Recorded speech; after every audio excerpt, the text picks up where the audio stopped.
नमस्ते, मेरा नाम ज्योति प्रजापति है और मैं सूजा गाँव की निवासी हूँ। मैं बालाजी ग्रुप की मेंबर हूँ। मैं 9 मंथ प्रेगनेंसी है मेरे। जो हमारे यहाँ पोषण सखी है उन्होंने मुझे 4 बातों के बारे में जानकारी दी है, जो है FNSW।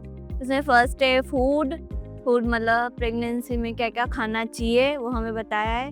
हमारे यहाँ टीके वीके लगाने वाली भी है बहुत सारी, लेकिन वो इतना नहीं बताती है जितना उन्होंने घर पे आके बताया है। तो उन्होंने सबसे पहले फूड के बारे में बताया था कि पपीता जैसे गर्म चीज़ें वो नहीं खानी है, दूध गर्म नहीं पीना है, और क्या क्या फूड खाने उसके बारे में बताया था। हरी पत्तेदार सब्जियां है, दालें, ये सब खानी है। उसके बाद न्यूट्रिशन के बारे में बताया था कि जो हमारे ड्राई फ्रूट्स से इनसे न्यूट्रिशन मिलता है, जैसे कैल्शियम है, प्रोटीन है। इनकी सबकी टेबलेट तो लेनी है ही सही, फॉलिक एसिड की भी। उसके साथ साथ प्रोटीन की जो चीज़ें हैं जैसे पनीर है, जैसे दूध से हमें कैल्शियम मिलता है, ये सब भी हमें रोज़ाना अपने खाने में ऐड करना है।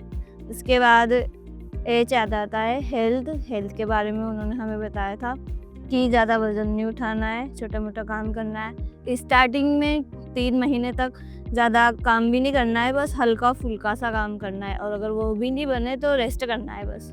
उसके बाद धीरे धीरे 5th 6 मंथ में थोड़ा बहुत काम करना है। 9 मंथ तक हर वॉक करनी और एक्टिव रहना है, काम करना है। 4th जो था वो था हमारा W, वो है वॉश के बारे में पोषण सखी ने हमें समझाया था कि हमें सारी चीज़ों को धो के खाना चाहिए, और रसोई में काम करते समय भी हमें हाथ धो के खाना बनाना चाहिए, हैंड वॉश का यूज़ करना चाहिए, फिनाइल का पोछा लगाना चाहिए। वो प्रेगनेंसी के टाइम और प्रेगनेंसी के बाद भी लगाना चाहिए ताकि मक्खियाँ नहीं आए, बच्चे को और माँ दोनों सुरक्षित रहें। और उसके बाद हमें टीकों के बारे में भी बताया पोषण सखी ने कि 2 टीके लगते हैं तो वो टाइम से लगवाएं, नहीं तो बच्चा असुरक्षित हो सकता है। तो इससे बचने के लिए बहुत सारी चीज़ें बताई। पोषण सखी ने सोनोग्राफी के बारे में बताया कि हमें कब कब सोनोग्राफी करानी चाहिए, ज़्यादा भी नहीं करानी चाहिए वरना वो भी नुकसानदेह होती है। बिना पोषण सखी के बताए हम हॉस्पिटल में जाते ही नहीं है, क्या हो जाएगा जो होएगा ठीक है। टीके लगवाते ही नहीं है टाइम पे सोनोग्राफी होती ही नहीं है तो बच्चे का पता ही नहीं चलता है, तो वो मतलब माँ के लिए भी जानलेवा हो सकता है।